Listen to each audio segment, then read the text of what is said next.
Michael Driver stared at the FBI seal on the letter, his hands trembling in the dim light of his studio apartment.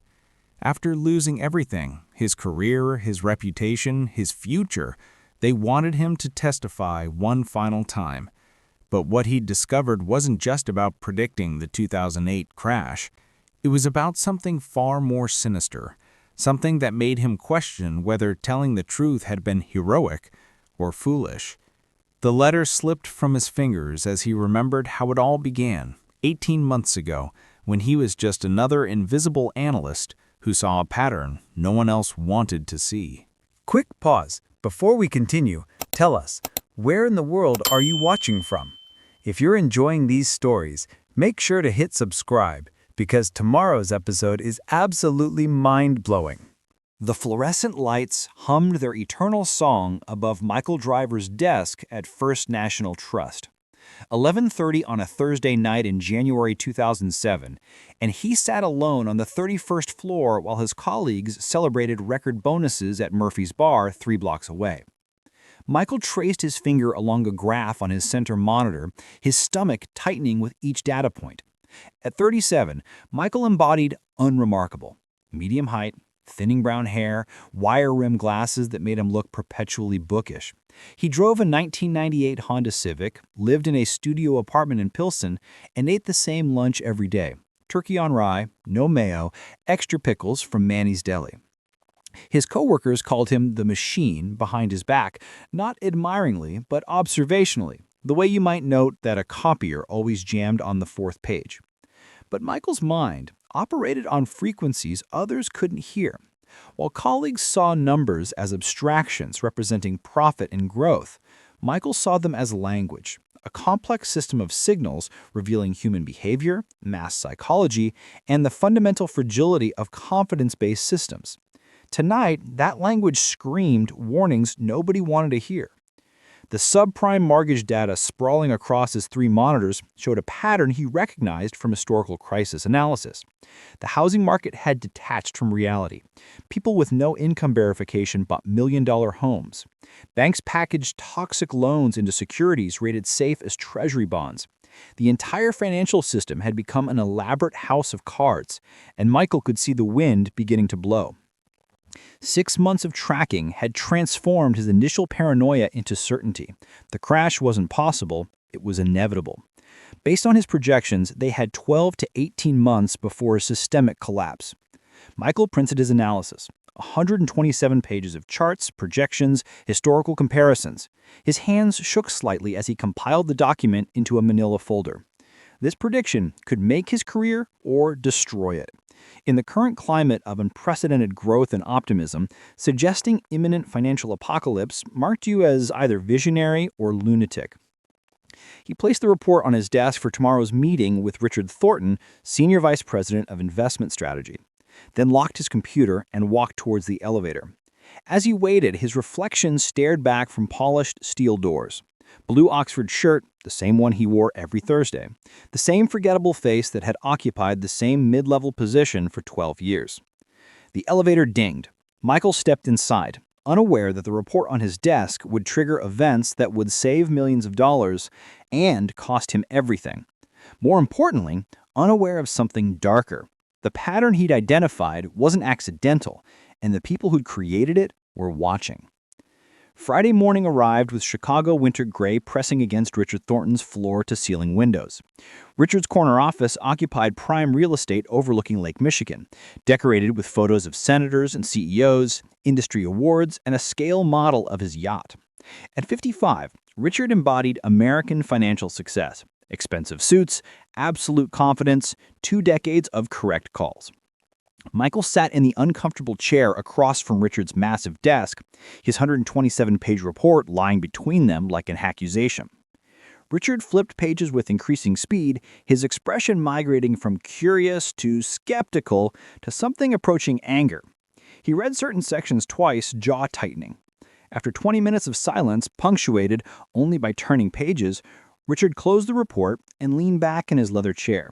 He picked up a Montblanc pen, tapping it precisely 3 times against the desktop. "Michael, how long have you worked here?" 12 years, sir." 12 years. never promoted. You know why? You're competent, but you lack vision.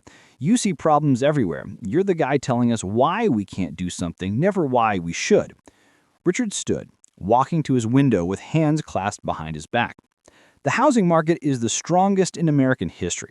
Unemployment at record lows, economy growing at unprecedented rates. And you're telling me that in 12 months, the entire financial system collapses? The data supports the data. Richard turned sharply. Data is a tool, Michael, not the whole picture. You're missing the human element, confidence, momentum, innovation. We have the most sophisticated financial instruments ever created. Risk is distributed. The system has never been safer. Michael opened his mouth to argue, but Richard raised his hand. I'm doing you a favor. I'm pretending this meeting never happened. I'm forgetting about this report. Because if word got out that one of our analysts predicted financial apocalypse, it would create exactly the panic that could cause problems. But if we warned our clients to reduce exposure, our clients are making money hand over fist. You want to tell them to stop making money based on your doomsday theory? Richard returned to his desk. Here's what happens. You go back to your desk. Focus on regular assignments. You don't discuss this analysis with anyone. Not colleagues, not clients, nobody. Clear?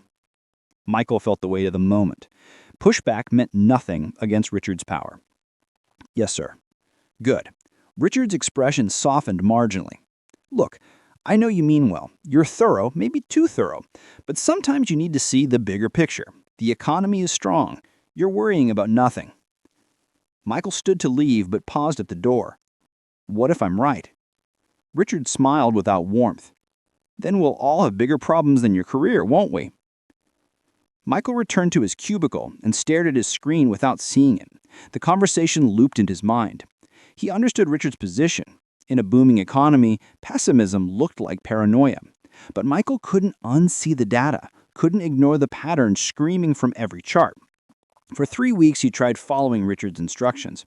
Processed routine risk assessments, kept apocalyptic predictions silent. But every day brought fresh evidence supporting his thesis. Housing prices climbed higher. Subprime lending accelerated. The derivatives market grew more complex and opaque. Watching a car speed towards a cliff when everyone admired the view. On a cold February afternoon, Michael received a routine email about client portfolio review. Patricia Chen, age 54, account holder for 30 years. He was assigned a quarterly risk assessment on her investment allocations. He pulled up Patricia's file and felt his blood freeze. Patricia Chen had $847,000 in her retirement account, 30 years as a public school teacher, careful saving, disciplined investing. Last November, she'd met with a First National Trust advisor who'd recommended reallocating her conservative portfolio into higher-yield investments. The advisor had moved 85% of Patricia's retirement into mortgage-backed securities and collateralized debt obligations, the exact toxic assets Michael knew would become worthless when housing collapsed. The investments had generated impressive 3-month returns. On paper, Patricia was making money, but Michael saw what no one else acknowledged. She sat on a time bomb that would detonate within a year, vaporizing her life savings. Michael stared at Patricia's account details, thought about Richard's warning, his career, security, future, then thought about a 54-year-old teacher who trusted the bank with her life's work, only to be steered toward investments that would destroy her retirement. He pulled up Patricia's contact information and wrote her home address on a Post-it note. That evening, as co-workers left for happy hour, Michael sat in his car outside a modest bungalow in Oak Park. His hands gripped the steering wheel as internal debate raged. What he planned violated multiple company policies. Immediate termination, possible legal action. He might be completely wrong about everything. But he couldn't stop thinking about the numbers in Patricia's account and the date on his projection circling closer every day. Michael took a deep breath, grabbed the folder he'd prepared, and walked to Patricia Chen's front door. As he raised his hand to knock, he had no idea this decision would set him on a collision course with forces far more powerful than a regional bank's vice president. He knocked 3 times. Footsteps approached from inside. The door opened. Patricia Chin looked at him with polite confusion. Shorter than he'd imagined, gray-streaked black hair in a practical ponytail, cardigan over floral dress, reading glasses on a chain around her neck. "Can I help you?" Michael extended his hand. "Mrs. Chen, my name is Michael Driver. I'm a risk analyst at First National Trust. I need to talk to you about your retirement account." Patricia's living room reflected a life of careful choices and modest comfort. Dated but well-maintained furniture, photographs covering every surface, classroom pictures spanning decades, images with students at science fairs and graduations. A shelf held teaching awards and a framed letter from a former student thanking her for changing his life. Patricia brought tea in mismatched cup and saucer, then sat across from Michael with the cautious attention of someone who'd learned to evaluate people carefully. Michael noticed her hands. Permanent chalk dust stains and slight arthritis, common to longtime teachers. "I don't understand," Patricia said after Michael's opening explanation. "The bank called me in November saying my advisor had a strategy to improve returns before retirement. It's been working beautifully. I've made more in 3 months than all last year." Michael set down his teacup and pulled out his folder.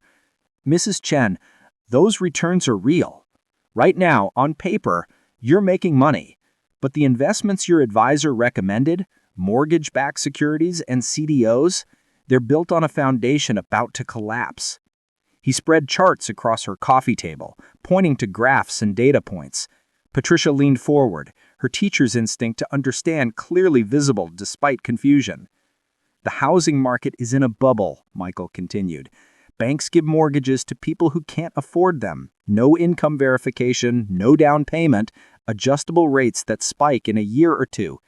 Then they package these bad loans into securities and sell them as safe investments. Your retirement savings are invested in thousands of mortgages about to default." Patricia's expression shifted from confusion to concern. "Surely the bank wouldn't recommend something unsafe. They've managed my money 30 years. "They believe it's safe because everyone's making money right now. But I've run the numbers, Mrs. Chen. I've built models based on historical patterns and current data. Within 12 to 18 months, the housing market crashes. When it does, these securities become worthless. I'm talking about complete financial system collapse." Michael watched Patricia absorb this. She picked up one of his charts, studying it with the same focus she probably gave lesson plans. "Why are you telling me this?" she asked quietly. "If you work for the bank, aren't you supposed to support their investment strategies?" "I'm supposed to, but I can't watch you lose everything you've worked for when I know it's coming. I tried warning people at the bank. They don't want to hear it. So I'm here, breaking every rule I can think of, because someone needs to know the truth." Patricia removed her reading glasses. "If you're wrong, I lose the returns I've been making. If you're right and I do nothing, I lose everything." She looked at photographs on her shelves. Decades of students, decades of careful saving. "Those are my only 2 options? If you move investments back to conservative bonds and cash equivalents now, you preserve your capital.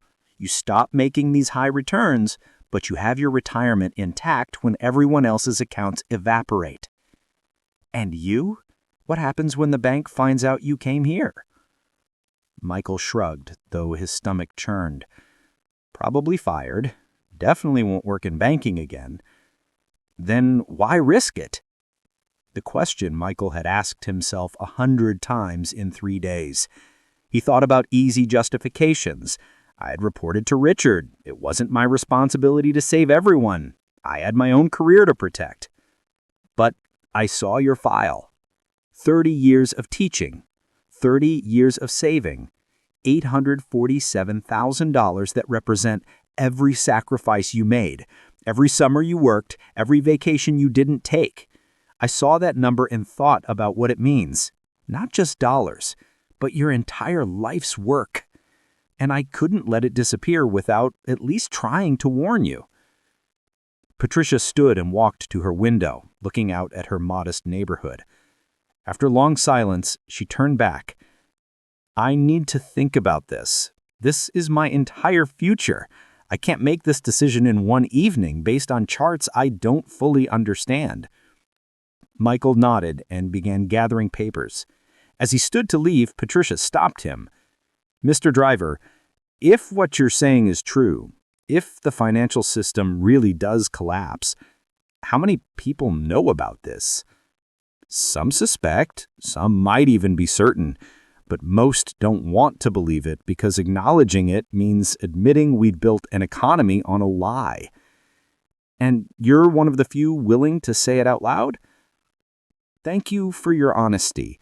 I'll call you in a few days. Michael didn't hear from Patricia for 8 days. When she finally called, it wasn't with her decision. It was to warn him that Richard Thornton knew about his visit. His unauthorized client contact had been discovered, and his career at First National Trust was about to end. But losing his job would turn out to be the least of his problems, because while Michael had been focused on warning one teacher about her retirement, he'd attracted the attention of people who had been waiting for someone exactly like him, someone smart enough to identify the pattern they'd carefully constructed and naive enough to believe it had happened by accident. Richard Thornton appeared at Michael's cubicle at 4 in the afternoon on a Wednesday. His expression was carefully neutral, the kind of studied blankness that preceded bad news. My office, now. Michael followed Richard through the maze of cubicles, aware of colleagues glancing up as they passed. In Richard's office, Michael sat in that same uncomfortable chair where he'd presented his apocalyptic report 6 weeks earlier. Richard didn't sit. He stood by his window, hands in pockets, looking out at Lake Michigan. Patricia Chen called me this morning, Richard said without turning around. She wants to completely restructure her portfolio, move everything to bonds and money market accounts, walking away from returns that have her account growing at 18% annually. Michael's heart hammered. He said nothing. She mentioned receiving advice about market instability, concerns about mortgage-backed securities. Richard turned to face Michael. You wouldn't know anything about that, would you? The lie formed easily in Michael's mind. Deny everything. Patricia hadn't mentioned his name specifically. No proof existed. But Michael was exhausted from months watching everyone ignore what was coming. Exhausted from dismissal and patronization. Exhausted from watching the bank steer clients toward a cliff. Yes, Michael said. I went to her house, showed her my analysis, told her the truth about her investments. Richard's jaw tightened. After I explicitly told you to drop this. After you told me to let her lose everything she's worked for because acknowledging truth might hurt the bank's profits this quarter. You had no authority. I had a responsibility. Michael stood, meeting Richard's stare. She's 54, with $847,000 in retirement savings that your advisors gambled on toxic assets. What did you expect me to do? Watch her lose everything so the bank could collect a few more months of fees? Richard walked to his desk and pulled out a folder. He opened it and slid a document across to Michael. This is the termination agreement. You're fired, effective immediately. You'll receive 2 weeks severance and a letter saying you left for personal reasons. In exchange, you sign a non-disclosure agreement, prohibiting you from discussing anything about your employment here, including your market predictions. Michael looked at the document but didn't reach for it. What if I don't sign? Then you're fired without severance, without recommendation, and I'll make sure every bank in Chicago knows you violated client privacy and company policy. You'll never work in finance again either way, but at least with severance you'll have something to live on while you figure out what's next. The rational part of Michael's brain screamed to sign. 2 weeks wasn't much, but it was something. The NDA was meaningless anyway. No one would listen to his warnings regardless. But Michael thought about Patricia's question. How many people know about this? Thought about other accounts he'd reviewed, other retirement savings being fed into the same toxic assets. Millions of ordinary people who trusted banks to protect their future. I'm not signing, Michael said. Richard's expression hardened. Then you're done. Security will escort you out. You have 10 minutes to pack your desk. 2 security guards stood nearby as Michael packed personal items into a cardboard box. Coworkers had learned to look busy, avoiding eye contact as he moved through 12 years of accumulated work life. He packed his coffee mug, the small cactus that somehow survived his neglect, a photo of his parents. On his computer screen, he could see risk assessment files, hundreds of client accounts, many probably structured just like Patricia's. He thought about accessing them, downloading data, doing something to warn these people. But security guards were watching and his access had already been terminated. His computer screen flickered and went dark, replaced by a login error message. Michael picked up his box and walked toward the elevator. Passing Richard's office, he saw the vice president on the phone, laughing at something. Through glass walls, their eyes met briefly. Richard's expression held no malice, no triumph, only dismissal, as if Michael had already ceased to exist. In the elevator, Michael looked at his reflection in polished steel doors. 12 years building a career that just ended. About $23,000 in savings. No prospects, no references. No future in the only field he'd ever worked in. The elevator doors opened on the ground floor. Michael walked through the lobby he'd entered every weekday morning for over a decade, past the security desk where Frank usually greeted him, and pushed through revolving doors onto Madison Street. March in Chicago, cold but clear, afternoon sun creating sharp shadows between buildings.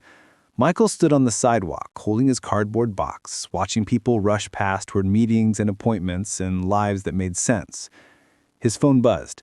Text message from an unknown number. "This is Patricia. I moved my money this morning. Thank you for caring about a stranger's future. PC." Michael stared at the message. $847,000 saved. One person's retirement protected. And all it cost was everything he'd built. He started walking toward the L station with no clear idea what came next, but certain he'd made the right choice. What Michael didn't know, what he couldn't possibly know as he descended into the subway, was that Patricia Chin wasn't just grateful. She was connected, and she was angry. In coming months, she would make phone calls and send emails and tell her story to people who could amplify it in ways Michael never imagined. But that was still months away. For now, Michael was just an unemployed analyst with a cardboard box and a truth no one wanted to hear. Michael created a routine for unemployment. Wake up at 6:30 despite having nowhere to go. Make coffee in the French press his parents gave him 3 Christmases ago. Scan job listings requiring skills he didn't have or experience in industries he didn't understand. Send applications into the void. Receive automated rejections. Repeat. The savings account that held $23,000 in March held $11,400 in September. His studio apartment cost $950 monthly, which felt absurdly expensive for 480 square feet and a bathroom where the shower leaked. He'd canceled his gym membership, switched to the cheapest cell phone plan, and discovered grocery shopping could be treated as an optimization problem. But despite anxiety about money and future, Michael felt something unexpected: relief. 12 years watching numbers and predicting disasters no one wanted to hear about. Now he could watch the numbers purely for his own understanding, without pressure of institutional skepticism or career consequences. And the numbers were getting worse. Michael's January predictions were proving horrifically accurate. Housing market had peaked in July and started declining. Subprime mortgage defaults were accelerating. Bear Stearns had closed 2 hedge funds after massive losses. Credit market showed signs of stress. He'd set up a dedicated email, truthaboutmarkets@gmail.com, and sent detailed analysis to financial journalists, economists, anyone he thought might listen. Most ignored him. A few sent polite but dismissive responses. One called him a doomsday crank. On a Tuesday morning in late September, Michael's phone rang with an unknown number. He almost ignored it, assuming debt collector, but something made him answer. "Is this Michael Driver?" Female voice, professional, unfamiliar. "Yes." My name is Jennifer Reeves. I'm a producer for Financial Week. We received your email about the mortgage-backed securities market. I'd like to talk to you. Michael's heart skipped. Financial Week was a respected PBS program, not huge, but legitimate. Someone was actually interested in his analysis. "Of course," he said, keeping his voice steady. "When would you like to meet?" "Actually, I'm downstairs. I was in Chicago for another story and thought I'd stop by. Are you available?" 30 minutes later, Jennifer Reeves sat in Michael's only chair while he perched on his futon edge. Jennifer was mid-40s, dressed in dark jeans and blazer, with the efficient manner of someone who'd conducted 1,000 interviews. She set a digital recorder on his small coffee table. "Tell me how you knew," she said, pulling out a notepad. Michael walked her through his analysis, patterns he'd identified, historical comparisons, data everyone else seemed determined to ignore. Jennifer asked sharp questions, taking shorthand notes. After an hour, she turned off the recorder. "This is remarkable work," she said. "But I have to ask, why did your bank fire you for this? Banks have risk analysts specifically to identify these problems." Michael explained the meeting with Richard Thornton, the warning to Patricia Chen, the termination. Jennifer's expression sharpened with interest. "So you sacrificed your career to warn a stranger about losing her retirement." She reopened her notepad. "That's compelling human interest. Would you be willing to appear on camera?" "If it means people might listen to the warning, yes." Jennifer stood and walked to Michael's window, looking out at the street below. "Here's the thing, Michael. The story you're telling, lone analyst discovers massive systemic problem everyone else misses or ignores, it's great narrative, but I need to verify your analysis. I need to show your predictions to other experts who can confirm you're not just another paranoid conspiracy theorist." "Of course. I'll need access to your files, your models, everything you've built. Can you send me that?" Michael spent the next week compiling everything. His original 127-page report, all subsequent analysis, his projections and models. He sent it to Jennifer in 3 massive email attachments, then waited for a response. 2 days later, she called back. "Michael, I've had 3 economists review your work. They're all saying the same thing. Your analysis is sophisticated, methodical, and terrifying. One called it the most comprehensive risk assessment he'd seen outside academic research. We want to feature you in a segment about the mortgage crisis. Can you come to New York next week?" Michael looked at his bank balance. Flight to New York and hotel would cost money he couldn't really afford, but this was the chance he'd been hoping for. Someone with a platform finally listening. "I'll be there," he said. The Financial Week studios occupied 3 floors of a midtown Manhattan building. Michael sat in a makeup chair while a technician applied powder to his face and adjusted his collar. Through a window, he could see Jennifer reviewing notes with the camera operator. The interview took 40 minutes. Jennifer asked him to explain his analysis, walk through his predictions, describe what would happen when the housing market collapsed. Michael tried to be clear and precise without being apocalyptic, though the truth itself was apocalyptic enough. What would you say to people watching this right now? People with retirement accounts, savings, homes. Michael looked directly at the camera. Check your investment accounts. If you're heavily invested in mortgage-backed securities or anything tied to housing market, consider moving to more conservative investments. I know it sounds paranoid. I know the economy looks strong, but the data doesn't lie. This is coming probably within the next year, and when it hits, it will be devastating. After the interview, Jennifer walked Michael to the elevator. This airs next Tuesday. I'll send you a link to the online version. "Do you think anyone will listen?" Michael asked. Jennifer gave him a sympathetic look. "Some will, most won't. People don't want to believe bad news when everything seems fine. But you're putting the truth out there. That's all you can do." Michael flew back to Chicago feeling something close to hope. He'd done everything he could, identified the problem, warned his bank, protected Patricia, and told the public.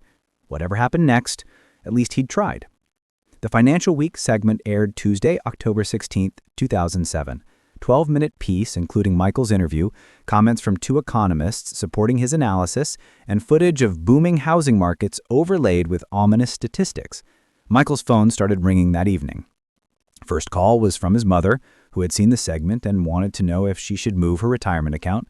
The second was from a former colleague at First National Trust who said Michael had made some interesting points. The third was from a number Michael didn't recognize. "Michael Driver?" "Yes." "My name is David Ashford. I'm a private equity investor. I watched your interview tonight. I'd like to meet you to discuss a business opportunity." Michael felt a tingle of caution. "What kind of opportunity?" "Let's discuss it in person. I'm in Chicago tomorrow. Can you meet me for lunch at the Capitol Grill? 1 o'clock. Everything about the call felt slightly off. Vague description, quick timeline, expensive restaurant. But Michael was unemployed and running out of savings. He needed to at least hear what this David Ashford wanted. "I'll be there," Michael said. David Ashford was not what Michael expected, and the offer he made over lunch, $250,000 for 6 months of consulting, seemed too good to be true. Because it was. What Michael didn't know yet, what he wouldn't discover until he started digging into David's background, was that his Financial Week interview hadn't been random chance. It had been orchestrated.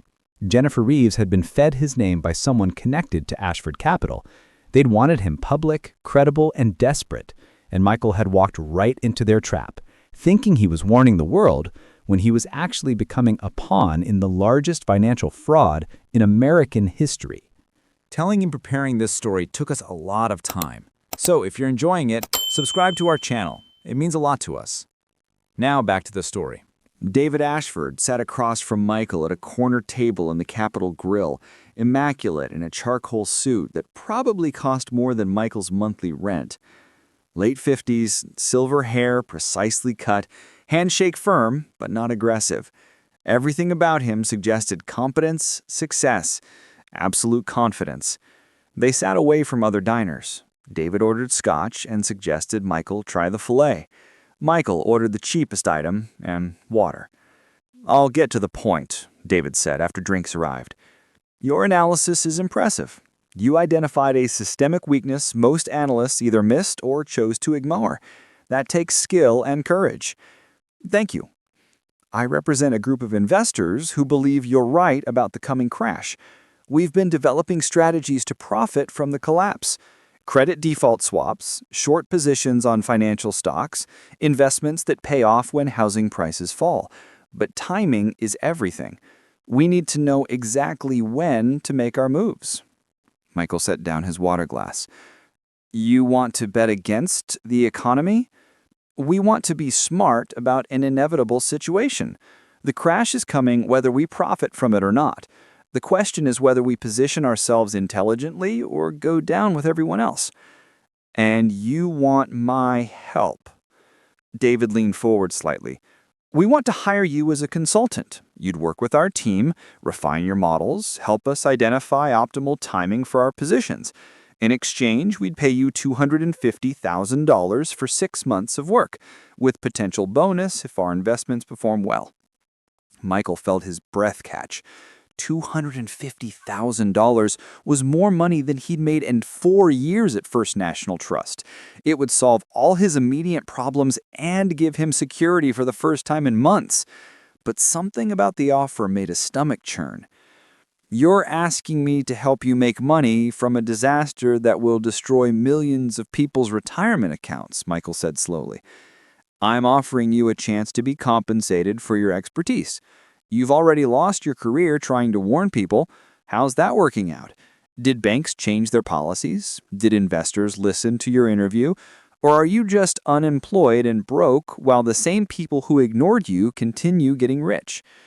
The words stung because they were true. Michael had sacrificed everything to warn people, and nothing had changed.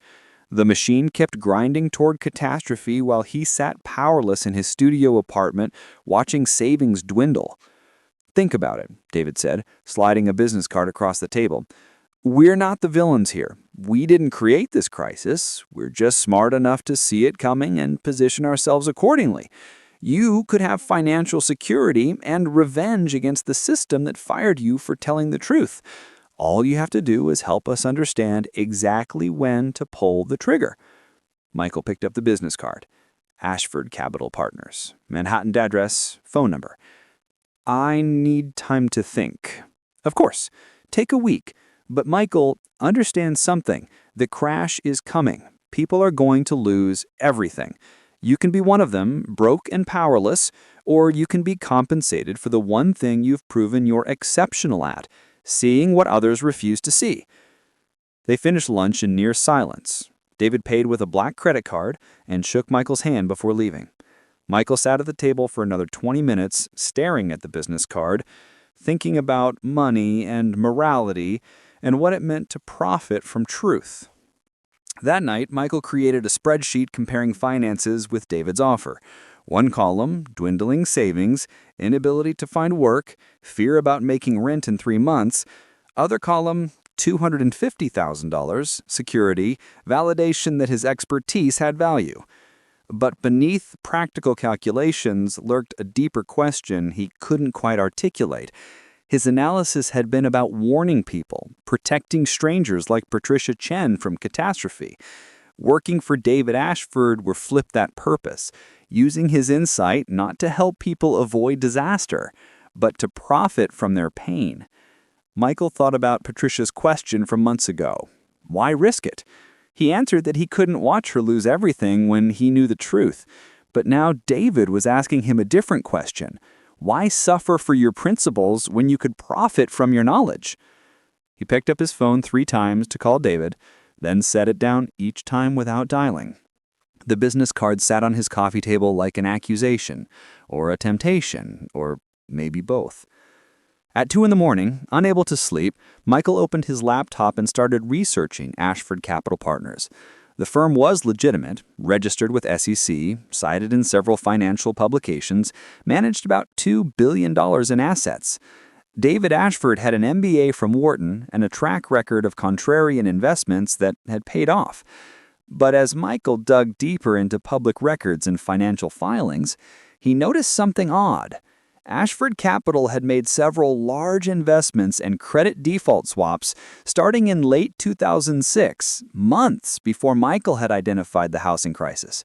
They'd been betting on a crash before Michael's interview, before his analysis went public, which meant David Ashford didn't need Michael's expertise to identify the coming crash. He already knew. So why was he offering $250,000 for analysis he didn't actually need? Michael spent the next 3 days following a thread that got stranger the more he pulled. Ashford Capital had ties to 3 other hedge funds that had all started making similar bets against housing market in the same time frame, late 2006, early 2007. These weren't random contrarian investors having the same idea. The timing was too coordinated, too precise. Michael cross-referenced investment patterns with other data points, when certain mortgage-backed securities were issued, when credit rating agencies had upgraded risky assets, when banks had accelerated subprime lending, and a picture began to emerge that made his blood run cold. The pattern he'd identified wasn't natural. It was engineered. Someone had deliberately structured mortgage-backed securities to fail at predictable rate. Someone had intentionally created a financial time bomb and then positioned themselves to profit from the explosion. And somehow, Michael's analysis, his careful, methodical tracking of what he thought was systemic incompetence, had perfectly mapped out a deliberate scheme. David Ashford didn't need Michael for his expertise. He wanted to hire him to keep him quiet, or to see how much Michael actually understood about what he discovered. Michael's hands trembled as he compiled the evidence. If he was right, this wasn't just a financial crisis caused by greed and poor regulation. It was orchestrated fraud on a massive scale, and he'd accidentally documented the entire mechanism. At 10 o'clock on Friday night, exactly a week after his lunch with David Ashford, Michael's phone rang. Number was blocked. Hello? Mr. Driver, you've been very busy this week. David's voice, but the smooth politeness was gone. I thought we had an understanding about you taking time to consider my offer. I didn't realize that meant you'd be digging into matters that don't concern you. Michael's apartment suddenly felt very small and exposed.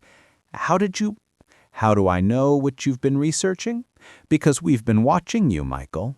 We've been watching since you first identified our pattern. Did you really think that interview on Financial Week was random, that Jennifer Reeves just happened to contact you? The floor seemed to tilt beneath Michael's feet. What are you saying? I'm saying your analysis was useful to us. We needed someone credible to predict the crash publicly, someone who wasn't connected to us. When the market collapses and people start looking for who profited, we needed you on record as an independent analyst who simply saw the truth. You were supposed to be our cover. But I warned people, and nobody listened, just like we knew they wouldn't. Your interview gave us exactly what we needed, validation that someone outside our circle had identified the risk. When regulators investigate later, we'll point to you and say we were simply following the analysis of an independent expert. Michael felt sick. Everything he'd done, warning Patricia, losing his job, the interview, had played right into their scheme. But then you had to refuse my offer, and now you're digging into things that could cause problems for us.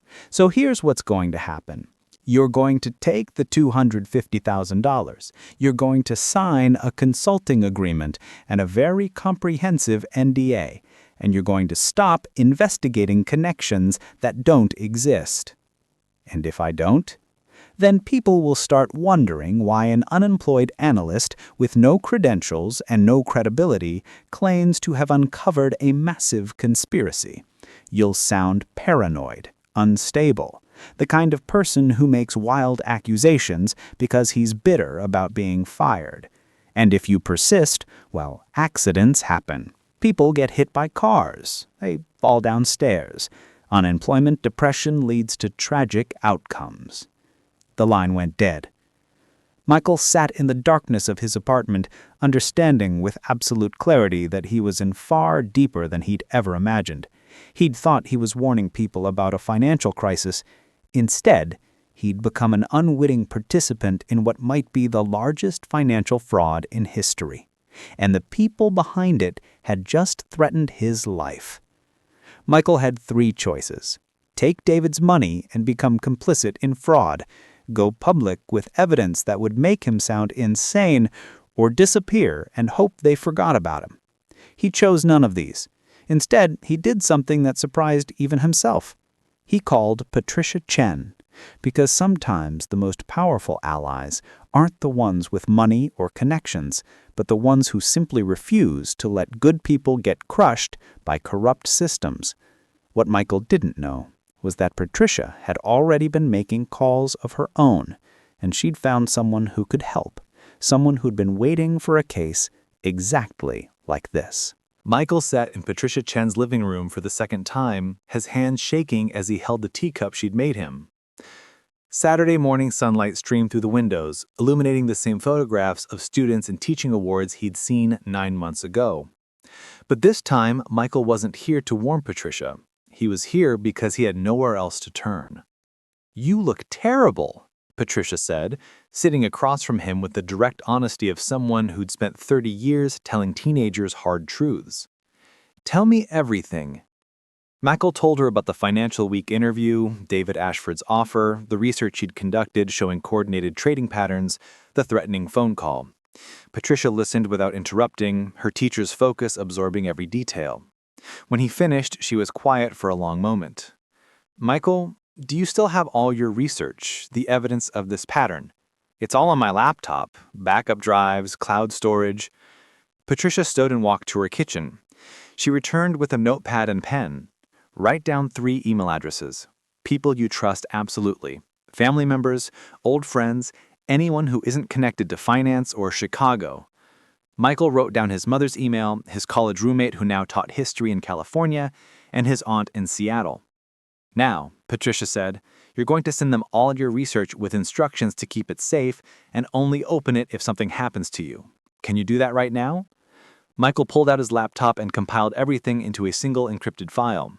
He wrote careful instructions and sent it to all 3 email addresses.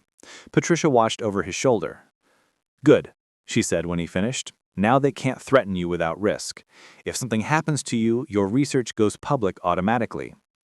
"Patricia, if I'm right about this, if they really engineered this crisis, they have resources I can't even imagine. Money, lawyers, connections. I'm nobody." "That's what makes you dangerous to them, Patricia.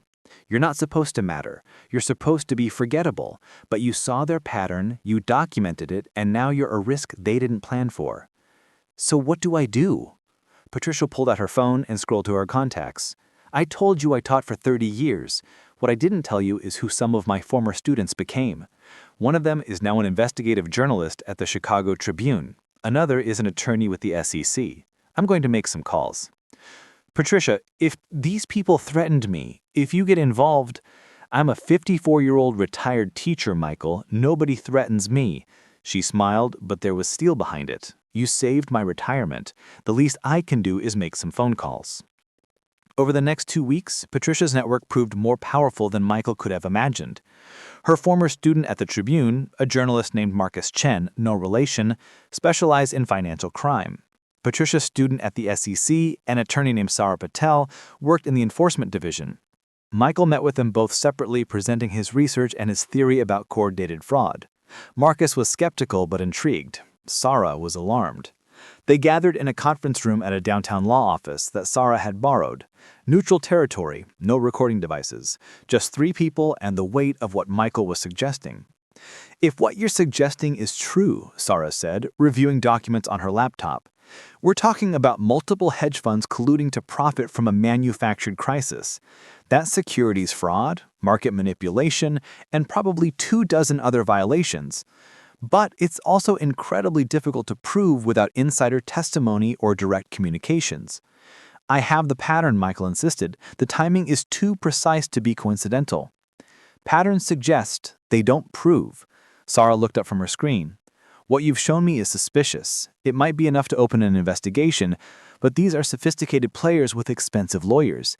They'll argue that smart investors independently saw the same risk and made similar bets. Without evidence of actual coordination, emails, recorded conversations, financial transfers, we'd have a hard time making charges stick. Marcus had been quiet, but now he leaned forward. What if we approach this differently? Not as a criminal investigation, but as journalism. I start writing about suspicious trading patterns. I don't name Ashford Capital specifically, but I describe the timing, the coordinated positioning, and the billions that will be made when the crash happens. Public pressure might force regulators to dig deeper. That makes Michael a target, Sarah said. If they've already threatened him, going public will escalate. I'm already a target, Michael said. At least this way they can't make me disappear quietly.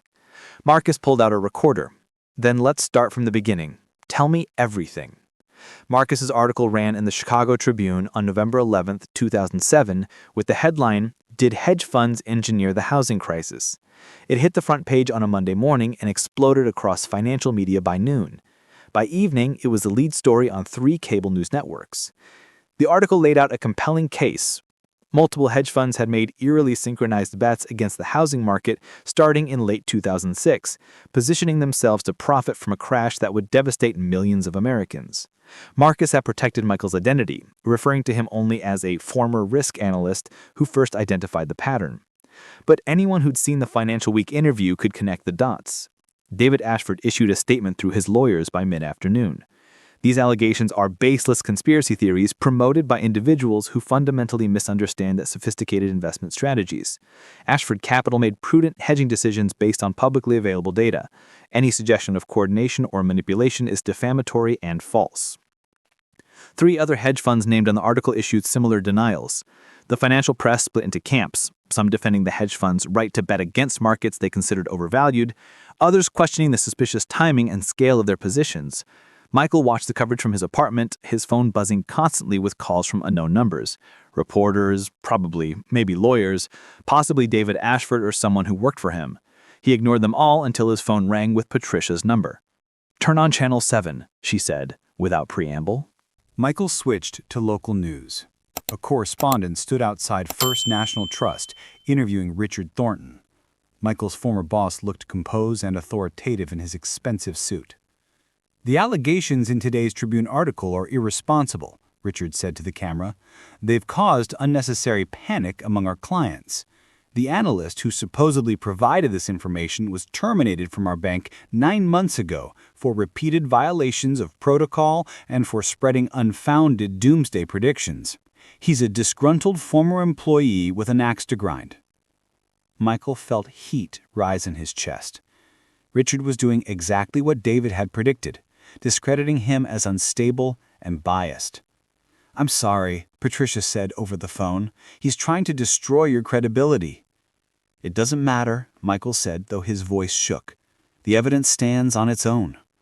But over the next 3 days, Michael learned how effectively a coordinated PR campaign could reshape reality. Ashford Capital and the other hedge funds hired crisis management firms who flooded financial media with alternative explanations.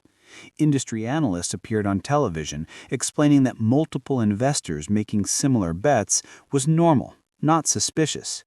Op-eds ran in major newspapers arguing that short selling served an important market function. Meanwhile, the tales about Michael's employment history leaked to the press. Stories appeared describing him as obsessive and paranoid. An anonymous source told a financial blog that Michael had anger management issues and had made threats against senior management. None of it was true, but the story spread anyway. By Thursday, the narrative had shifted. What started as potential fraud was now being framed as conspiracy theories from an unstable former analyst who'd lost his job and wanted revenge. Michael sat in his apartment watching his reputation dissolve on television when someone knocked on his door. He looked to the peephole and saw a woman in her 30s, blonde hair pulled back, wearing jeans and a leather jacket.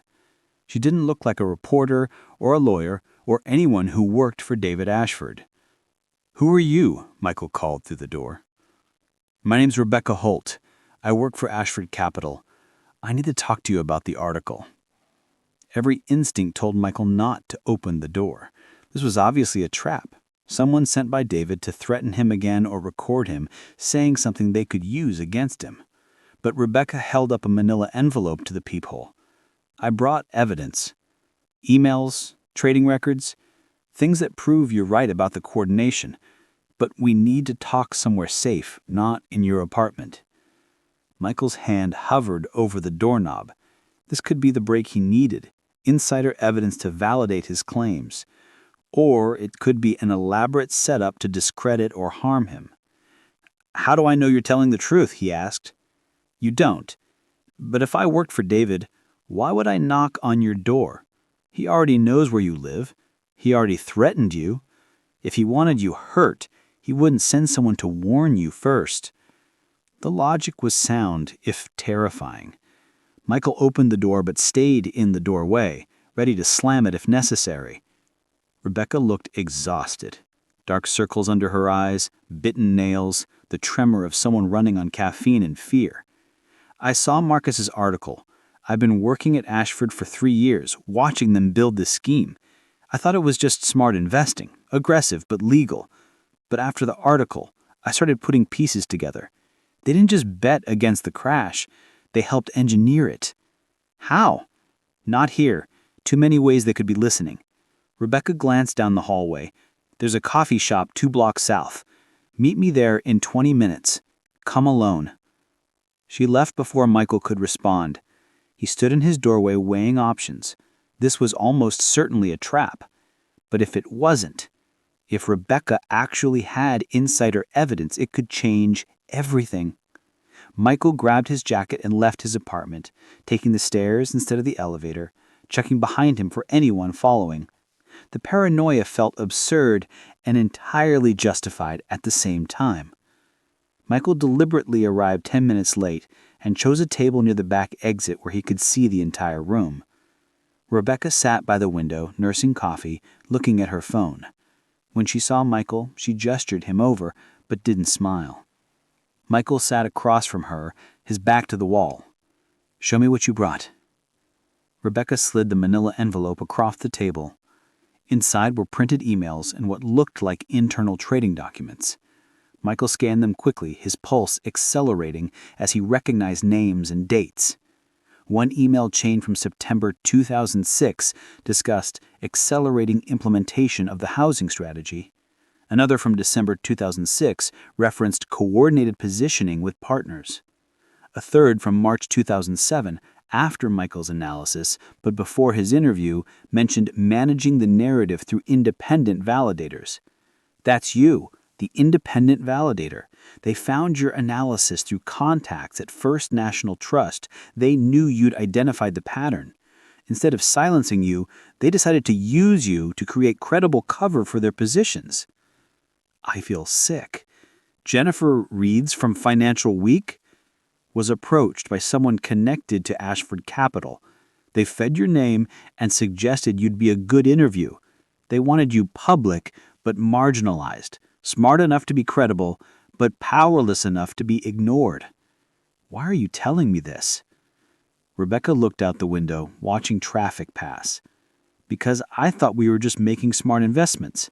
I didn't know David and his partners had relationships with mortgage originators, with rating agencies, with people who could influence the structure of securities to make them fail predictably. When I found out, I asked questions. Wrong move.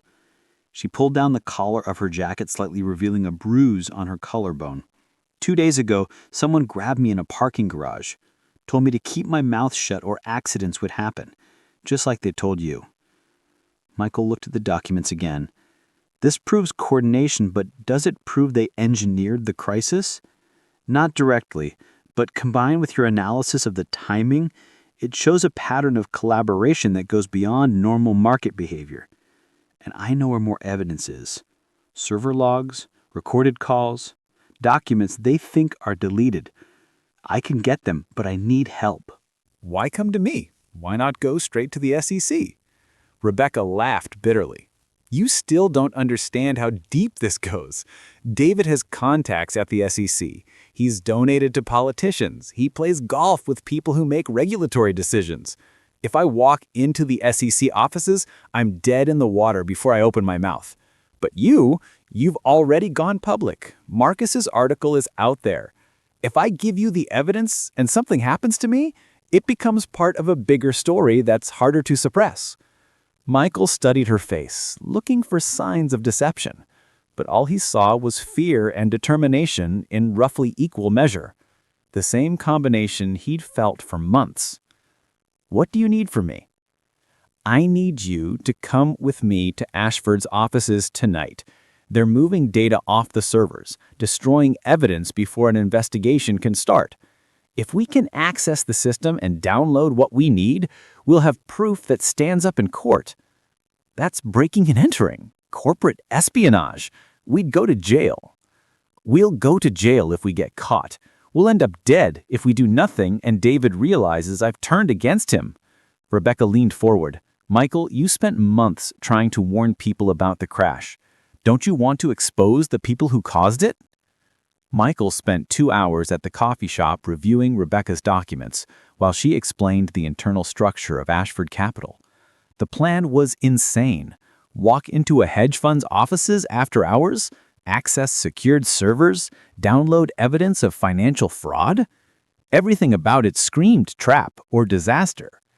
But what Michael didn't know was that Rebecca was playing a game far more complex than he imagined. She wasn't just a whistleblower trying to do the right thing. She was executing a plan that would either save them both or destroy them completely. And in the next 12 hours, Michael would discover that sometimes the most dangerous traps are the ones you walk into, willingly, eyes wide open, because the alternative is letting evil win by default. At 7 o'clock that evening, Michael found himself in Rebecca's car heading toward Ashford Capital's Chicago offices on Wacker Drive. Rebecca had an access card and knew the security schedule. 1 guard at the main desk until 9, then building security took over. We go in at 8:45, Rebecca said, her knuckles white on the steering wheel. I tell the guard I forgot something urgent. He knows me, won't question it. You're my colleague helping me find files. We have 15 minutes before the shift change. What if David's there? He's in New York for meetings. I checked his calendar. Most of the office is empty after 6. They parked 2 blocks away and walked to the building. Michael's heart hammered as they entered the lobby. The security guard looked up from his phone, recognized Rebecca, and waved them through with barely a glance. The elevator ride to the 14th floor felt eternal. Rebecca's hand shook slightly as she pressed the button. If anything goes wrong, run. Don't try to help me. Just get out and get the documents to Marcus or Sarah Patel. The office was dim, lit only by emergency lighting and the glow of computer monitors left running. Their footsteps echoed on polished floors as Rebecca led Michael through cubicles to a corner office, David Ashford's. Rebecca sat at David's computer and plugged in a USB drive. Her fingers flew across the keyboard, navigating through security protocols she'd clearly studied. This will take about 10 minutes to download everything: server logs, email archives, recorded calls from the last 2 years. Michael stood by the door, watching the hallway, every nerve screaming at him to run. This was too easy. The security guard barely looked at them. The office was conveniently empty. Everything about the situation felt wrong. "Rebecca, how did you know I'd be at my apartment today? How did you know when to come?" She didn't look up from the computer. "I've been watching you for a couple days, waiting for the right moment." "That doesn't make sense. If you've been planning this, why wait? Why not come to me right after the article?" "I needed to make sure you were serious, that you wouldn't back down." The progress bar on her screen showed 73% complete. Michael's mind raced through the logic of the situation. Rebecca had insider access, knew the security schedule, could navigate David's computer with ease. She'd shown him real evidence, but evidence that proved coordination without proving engineering. And now she was downloading data from her boss's computer while he watched the door like an accomplice. "Rebecca, whose idea was it to come here tonight?" "Mine, obviously. But who suggested that the evidence was here? Who told you they were moving data off the servers?" For the first time, Rebecca's fingers paused on the keyboard. She turned to look at Michael, and in that moment, he saw the truth in her expression. Guilt, resignation, apology. "I'm sorry," she whispered. The lights in the office blazed on. David Ashford stood in the doorway with 2 men in suits who were definitely not office workers. Behind them, Michael could see the security guard who had waved them through.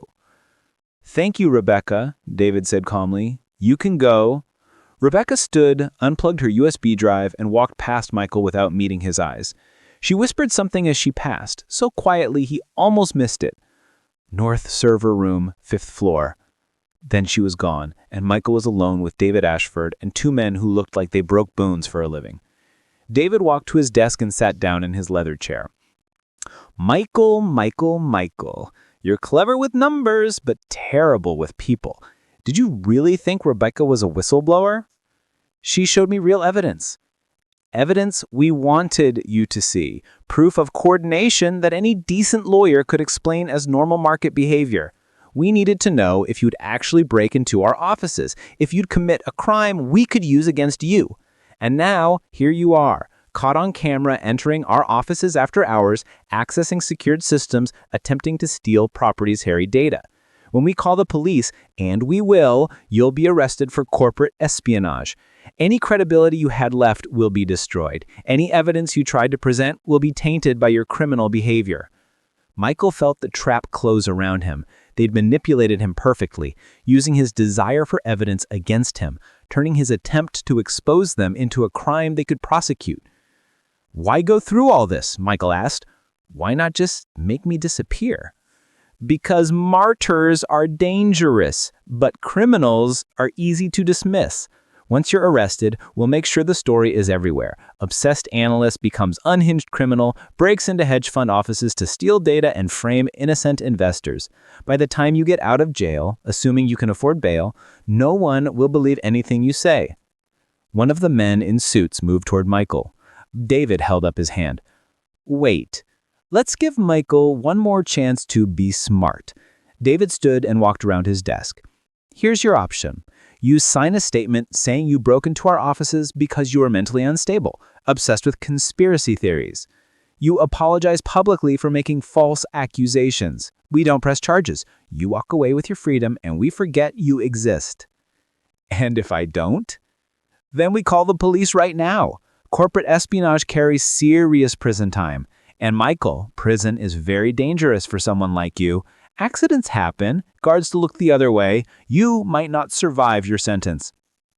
Michael's mind raced. He was trapped completely. No witnesses who'd believe him, no evidence except what they'd planted, no way out except capitulation. Everything he had tried to do, every sacrifice he'd made, had been anticipated and neutralized by people with more money, more power, and more experience destroying threats. But then he remembered Rebecca's whisper. "North server room, 5th floor." Why would she tell him that? If this was all an elaborate trap, why give him information? Unless Rebecca was playing a deeper game than even David realized. "I need to use the bathroom," Michael said. "Laugh ties. You're not going anywhere." "Then I'll piss on your carpet," Michael met David's eyes. "Your choice." David sighed and nodded to one of his men. "Take him. Don't let him out of your sight." Michael was escorted down the hallway by the larger of the two men, who stood outside the bathroom door while Michael went inside. Michael looked around frantically. No window, no way out. Just a sink, a toilet, and a ventilation grate near the ceiling. Michael climbed onto the toilet and pulled at the grate. It came loose easily. Too easily. Someone had already loosened the screws.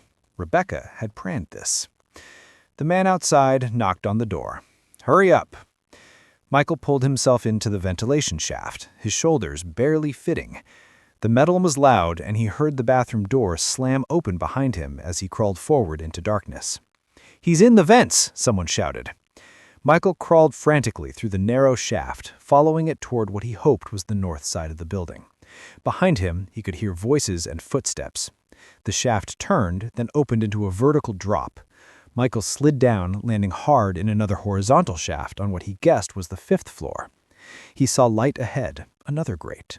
Michael kicked it open and dropped into a dark room filled with computer servers, their lights blinking in the darkness.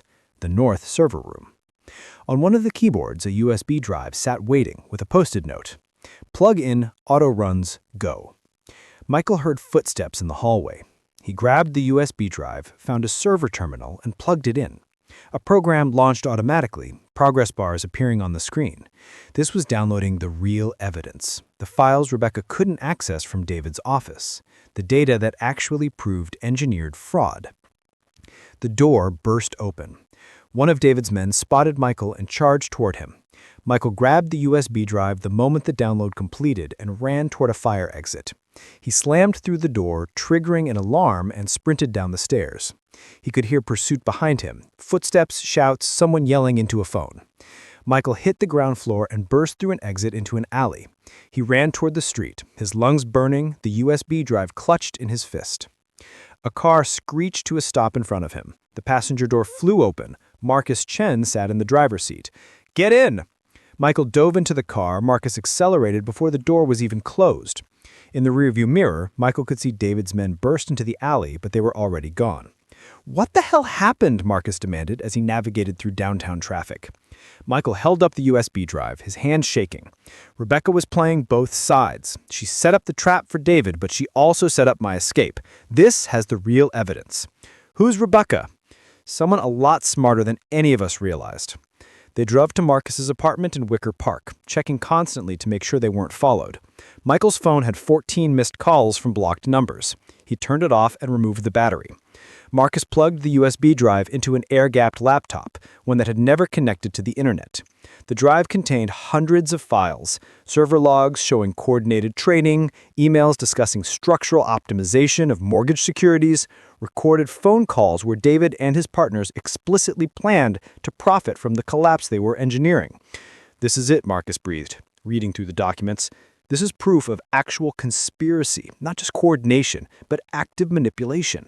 Michael nodded, too exhausted to feel triumphant. "We need to get this to Sarah Patel at the SEC, tonight." "I agree, but Michael, they're going to come after you hard now. You broke into their offices. They have video of you accessing their computers. Even with this evidence, they'll try to prosecute you." "I know, but at least the truth will be out there." Marcus made a call to Sarah Patel, who agreed to meet them at a secure location, a conference room at the SEC's Chicago office, where they could review the evidence under attorney-client privilege. At midnight, exhausted and terrified, Michael handed the USB drive that would expose one of the largest financial frauds in American history. Sarah's expression grew more grave as she reviewed the files. "This is devastating. This is criminal conspiracy, securities fraud, market manipulation. This will take down everyone involved." "How long until you can act on it?" Marcus asked. "I need to brief my superiors, get authorization for a formal investigation. With evidence this serious, we'll probably coordinate with the FBI and Department of Justice. We're talking about multiple arrests, frozen assets, a massive prosecution." She looked at Michael.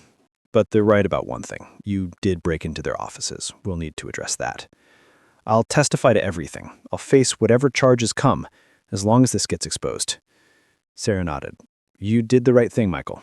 It might not feel like it right now, but you did. Up next, 2 more incredible stories are waiting for you right on your screen. If you enjoyed this one, you won't want to miss these. Just click to watch and don't forget to subscribe.